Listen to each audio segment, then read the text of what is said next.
Mientras que contemplamos la posibilidad que algunos de nuestros seres queridos van a sufrir y morir en la pandemia actual, me gustaría tomar solamente un momento para considerar cómo Jesús respondió a la muerte de un ser querido debido a una enfermedad y cómo Jesús cambió hasta la muerte de un amigo a un mensaje fuerte de esperanza. Podemos encontrar este evento en Juan capítulo 11 y vamos a enfocarnos en diferentes secciones entre versículo 5 y versículo 45. Versículo 5 de Juan 11 empieza así. Jesús amaba a Marta, a su hermana y a Lázaro. A pesar de eso, cuando oyó que Lázaro estaba enfermo, se quedó 2 días más donde se encontraba. Pues aquí en el texto podemos ver que un ser querido de Jesús, es decir, Lázaro, estaba enfermo. Y hemos visto a Jesús sanar a muchas personas en los evangelios, entonces sabemos absolutamente que Jesús tiene el poder para sanar a su amigo. Nuestro texto también dice que Jesús amaba a esa familia, entonces nuestra expectativa es que Jesús va a correr para sanar a su amigo. Pero nuestro texto dice algo sorprendente. Dice, a pesar de eso, cuando oyó que Lázaro estaba enfermo, se quedó 2 días más donde se encontraba. ¿Por qué Jesús haría eso? Jesús sabía exactamente lo que iba a pasar. Él sabía que Lázaro iba a morir. Entonces, ¿por qué Él esperó esos 2 días? Porque permitió el sufrimiento y muerte de su amigo. Porque permitió el dolor emocional y sufrimiento de las hermanas de Lázaro. Esas son preguntas muy importantes, no solamente para entender el sufrimiento y muerte de Lázaro, sino para entender el sufrimiento y muerte que podemos ver en nuestro mundo hoy. Como cristianos, sabemos que Dios tiene el poder para parar la muerte y para parar el sufrimiento. Y absolutamente sabemos que Dios nos ama. Entonces, ¿por qué? ¿Por qué Dios a veces permite que sus hijos sufren? ¿Y por qué Dios a veces permite que sus hijos mueran? Bueno, sabemos que hay un problema con esa pregunta. Decimos, porque Dios permite el sufrimiento, como si fuera pasivo en el proceso, solo permitiendo el sufrimiento. Pero nuestro texto para el día de hoy dice mucho más. Podemos ver con mucha claridad en versículos 4 y 11 y 14 que Jesús sabía exactamente lo que sucedería y que Él estaba completamente en control de la situación.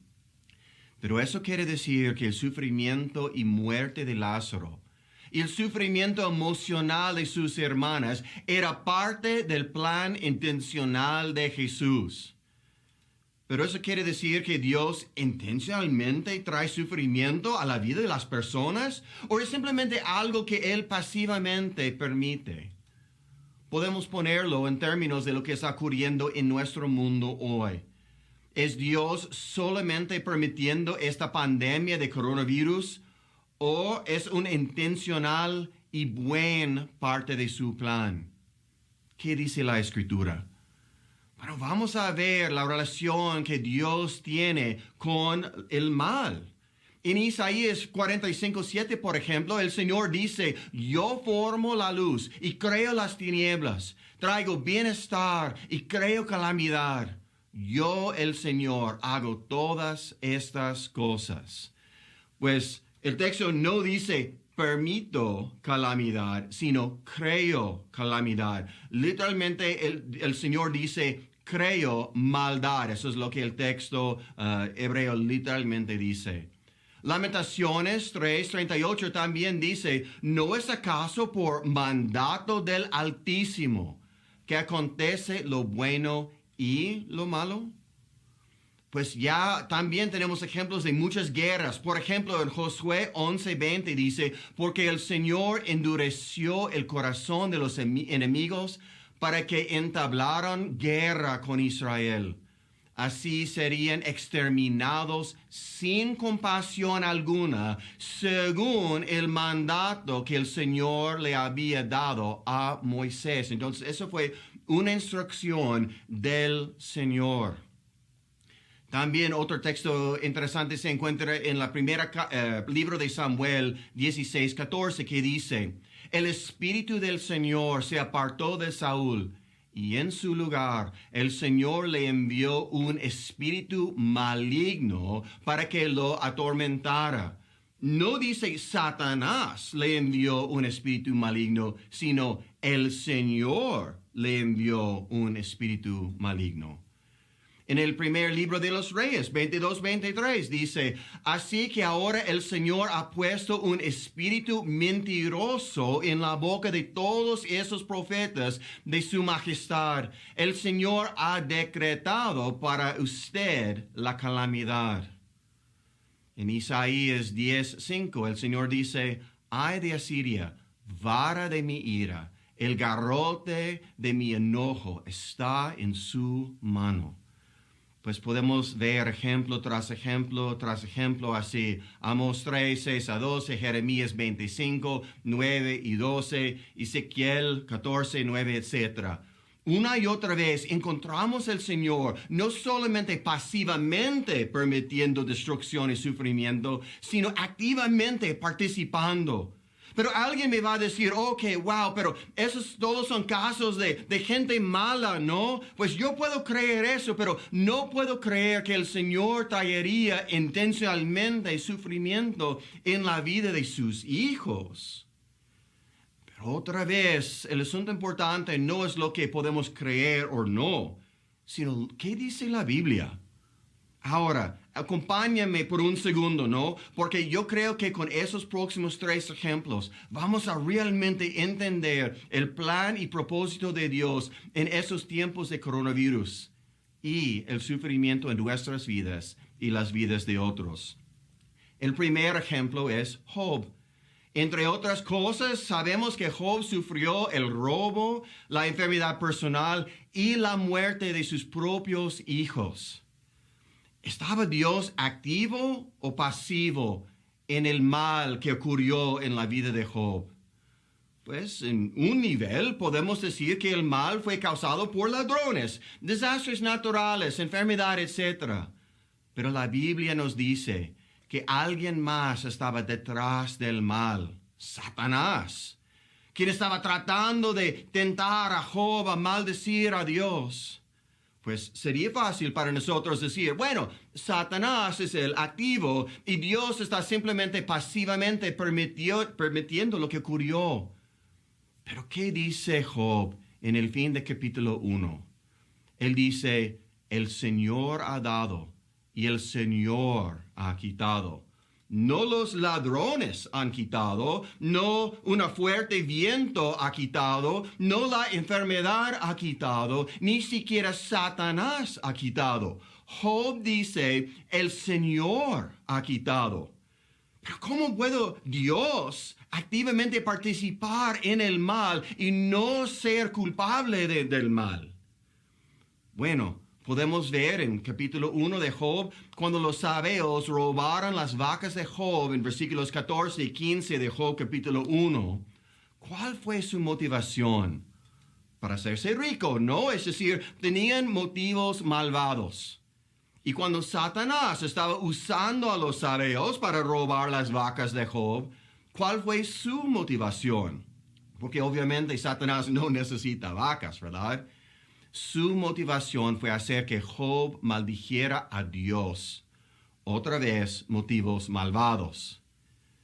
Pero como Job dijo: el Señor ha quitado. Entonces podemos entender que Dios estaba detrás de todo.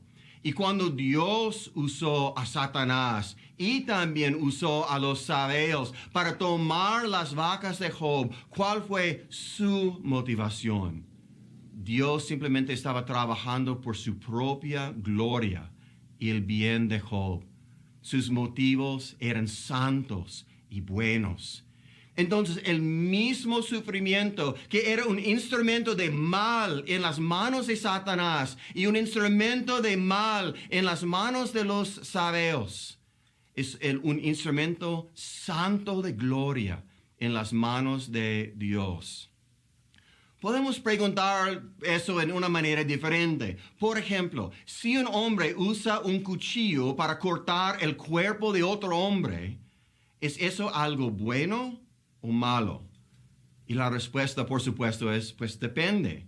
Si un asesino está usando un cuchillo para cortar el cuerpo de su víctima, el cuchillo es un instrumento del mal. Pero si un doctor está usando el mismo cuchillo para cortar un cáncer, este cuchillo es un instrumento de bien. En los dos casos, el cuchillo está causando daño al piel, pero la intención de la persona usando el cuchillo hace toda la diferencia. Podemos aplicar esa misma idea a otro caso de la Biblia, el caso de José. Como sabemos, él fue odiado por sus hermanos, que lo vendieron como esclavo. Es un acto claro de mal. Pero ¿qué dice José a sus hermanos en el fin de Génesis capítulo 50? Es verdad que ustedes pensaron hacerme mal, pero Dios transformó ese mal en bien. Otra vez podemos ver que Dios estaba activamente participando en la maldad que ocurrió en la vida de José, pues todos sus años de sufrimiento fueron de acuerdo al plan de Dios. Y el mismo instrumento de mal en las manos de Dios, que en las manos de su hermano, un instrumento de odio, claro, pero el mismo instrumento en las manos de Dios fue utilizado para bien, para salvar a una familia entera. En nuestro último ejemplo, la Biblia dice que Dios planeó y dirigió el acto más malvado en la historia del mundo, es decir, la crucifixión de Cristo. ¿Quién es responsable por el sufrimiento y muerte de Cristo? Por un lado, podemos decir Pilato y los romanos, o podemos decir Herodes y los judíos. Pero ¿qué dice la Biblia?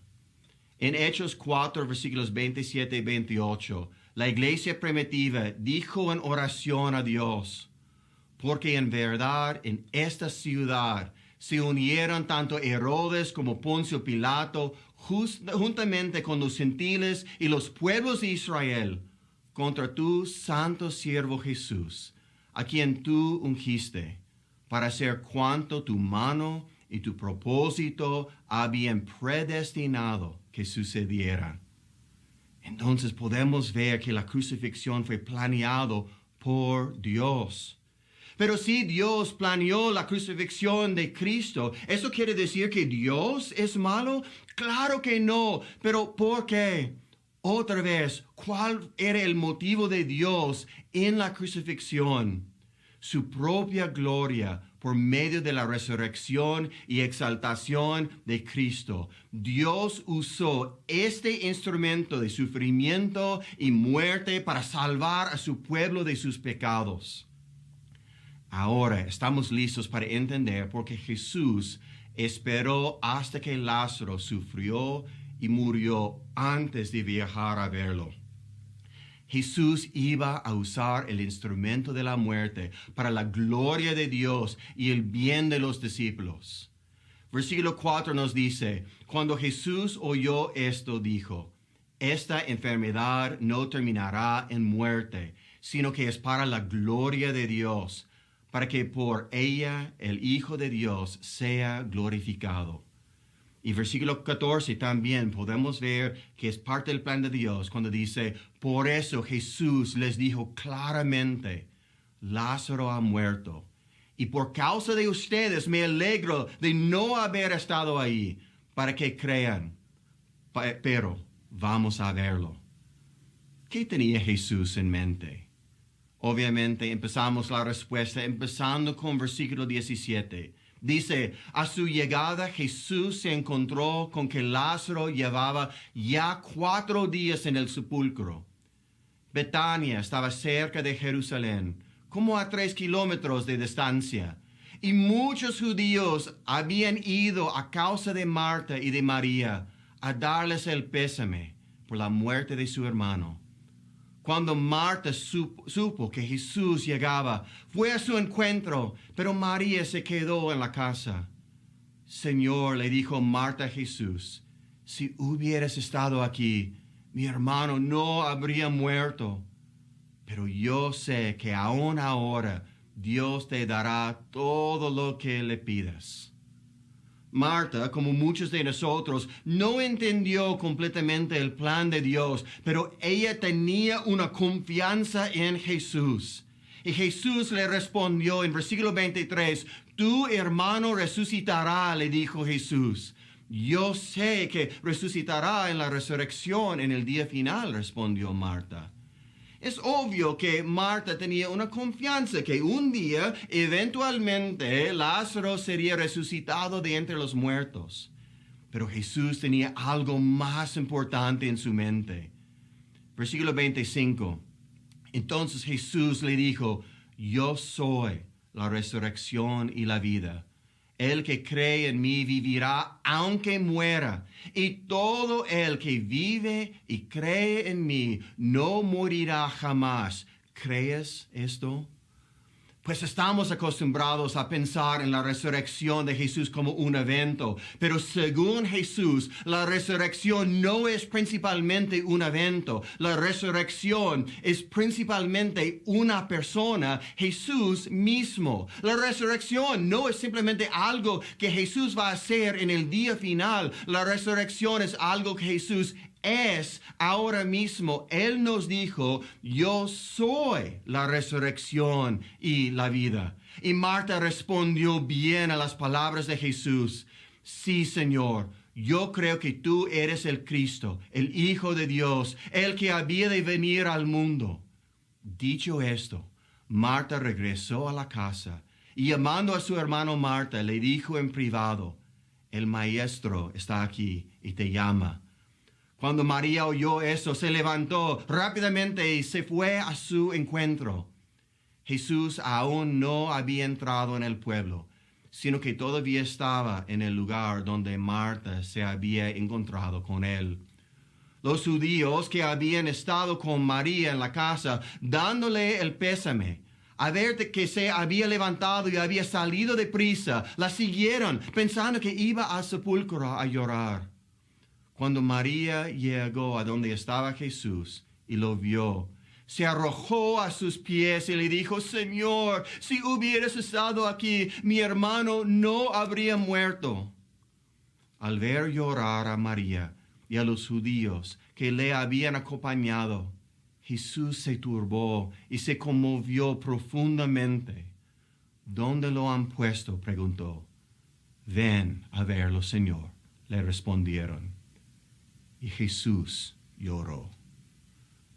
Podemos preguntarnos, ¿por qué Jesús lloró? Él sabía que iba a cambiar el funeral a una fiesta enorme. Pero Jesús, con mucha compasión, se tomó el tiempo de llorar con aquellos que tenían tristeza en sus corazones. ¿No es increíble eso? Es increíble saber que el Señor del universo tiene compasión con nosotros. La muerte no está bien. No creemos en la teología del Rey León, el círculo de la vida, pues la muerte es tan natural como el nacimiento. No, la muerte no es natural. Es un enemigo de Cristo, como las Escrituras dicen. Pero hay buenas noticias, que los que pertenecen al Señor también van a experimentar la fiesta, el banquete del Cordero. Pero todavía no. Estamos todavía pasando por el valle de sombra de muerte. Y en nuestra tristeza, ahora, en esos tiempos, Jesús llora con nosotros. Pero algunos de ellos comentaban, que le abrió los ojos al ciego, ¿no podría haber impedido que Lázaro muriera? Conmovido una vez más, Jesús se acercó al sepulcro. Era una cueva cuya entrada estaba tapada con una piedra. Quiten la piedra, ordenó Jesús. Marta, la hermana del difunto, objetó: Señor, ya debe oler mal, pues lleva 4 días ahí. ¿No te dije que si crees, verás la gloria de Dios?, le contestó Jesús. Entonces quitaron la piedra. Jesús, alzando la vista, dijo: Padre, te doy gracias porque me has escuchado. Ya sabía yo que siempre me escuchas, pero yo dije por la gente que está aquí presente, para que crean que tú me enviaste. Dicho eso, gritó con todas sus fuerzas: Lázaro, sal fuera. El muerto salió, con vendas en las manos y en los pies, y el rostro cubierto con un sudario. Quítenle las vendas y dejan que se vaya, les dijo Jesús. Muchos de los judíos que habían ido a ver a María y que habían presenciado lo hecho por Jesús, creyeron en él. Es uno de los milagros más increíbles de Jesús. Vamos, tú y yo, vamos a experimentar este milagro también. Vamos a levantarnos de entre los muertos como Lázaro. Pues depende. Depende en cómo contestamos esta gran pregunta de Jesús que encontramos en versículo 25. Entonces Jesús le dijo: Yo soy la resurrección y la vida. El que cree en mí vivirá, aunque muera. Y todo el que vive y cree en mí no morirá jamás. ¿Crees esto? Pero eso nos lleva a un punto final. El texto no nos dice: todo el que cree en mí no morirá jamás. El texto dice: todo el que vive y cree en mí no morirá jamás. Entonces, para aquellos de nosotros que creemos en Cristo, ¿cómo debemos vivir? No solamente creer, ¿cómo debemos vivir en tiempos de coronavirus? Para cerrar, me gustaría compartir unos versículos. Por ejemplo, en la primera carta a los Tesalonicenses 3:3, Pablo escribió: para que nadie fuera perturbado por estos sufrimientos. El texto dice: ustedes mismos saben que se nos destinó para esto. Entonces, como Lázaro, Dios predestinó las pruebas y sufrimientos en nuestras vidas. Entonces, descansamos en la soberanía de Dios, porque sabemos que todo es parte de su plan para su gloria y nuestro bien. En la primera carta de Pedro 4, versículos 12 y 13 dice: queridos hermanos, no se extrañen del fuego de la prueba que están soportando como si fuera algo insólito. Al contrario, alégranse de tener parte en los sufrimientos de Cristo, para que también sea inmensa su alegría cuando se revele la gloria de Cristo. Podemos regocijarnos en tiempos de prueba, incluso tiempos de coronavirus, porque sabemos que una gloria inmensa va a seguir esas pruebas temporales. Romanos 8, 16 y 17 dice así: el Espíritu mismo le asegura a nuestro espíritu que somos hijos de Dios. Y si somos hijos, somos herederos, herederos de Dios y coherederos con Cristo. Pues si ahora sufrimos con Él, también tendremos parte con Él en su gloria. La verdad es que sufriendo bien por la gloria de Dios es una confirmación hermosa de nuestra fe. Santiago 1, 2 a 4 dice: hermanos míos, considérense muy dichosos cuando tengan que enfrentarse con diversas pruebas, pues ya saben que la prueba de su fe produce constancia, y la constancia debe llevar a feliz término la obra, para que sean perfectos e íntegros, sin que les falta nada. Podemos tener un gozo profundo, porque Dios usa pruebas como el coronavirus para hacernos más como Cristo. El cristiano verdadero puede decir, cualquier precio, si puedo ser más como Jesús. Y para terminar, Hebreos 10:34. También se compadecieron de los encarcelados.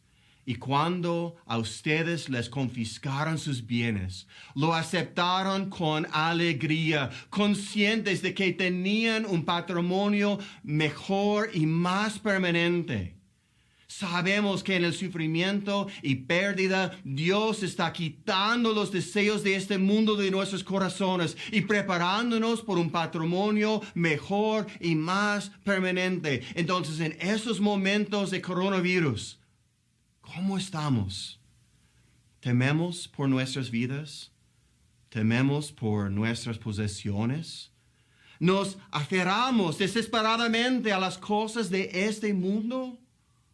¿O el coronavirus nos anima a ir a servir, regalar más de lo que Dios nos ha dado, pasar más tiempo con otros, incluso si nos pone en riesgo de perder nuestras posesiones o incluso nuestras vidas? ¿Por qué? Porque podemos hacer todo eso sin temor, porque sabemos que tenemos un patrimonio mejor y más permanente si vivimos para aquel quien es la resurrección y la vida.